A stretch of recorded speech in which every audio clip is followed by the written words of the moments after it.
guys, Leslie here with James Martin Signature Vanities. Today I'm going to tell you how to install your rectangle sink to your vanity top.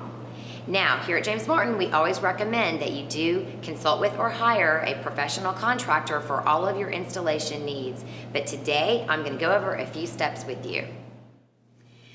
First, you want to lay the finished side of the top upside down on a sturdy surface.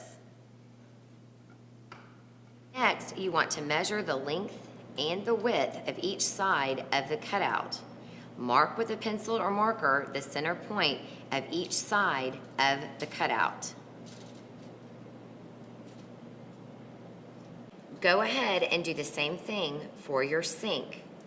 Measure the length and the width of the sink and mark your center points of the sink.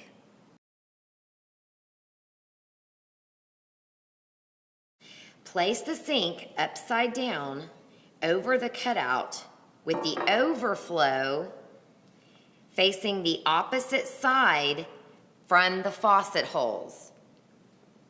Now you want to turn the sink back over so you can apply a silicone or construction adhesive.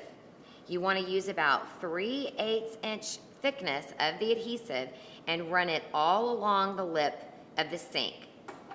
Now you want to turn the sink back over and place it on the top and make sure to line it up with the center marks. Press down on the sink and use enough pressure that some of the adhesive squeezes out. Try to smooth out the excess adhesive. It is okay if you want to use a little bit more adhesive all along the edges of the sink.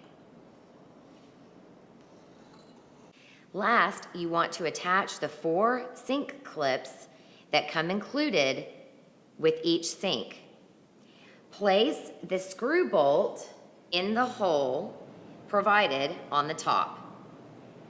Place the bracket over the screw so that it aligns with the lip of the sink.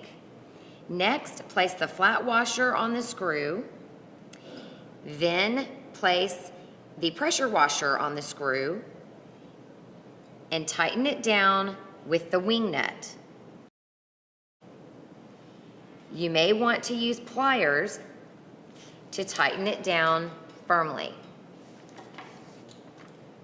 Many people find it helpful to install faucet fixtures at this time, and please make sure that you do allow at least 24 hours before use to let the adhesive dry completely.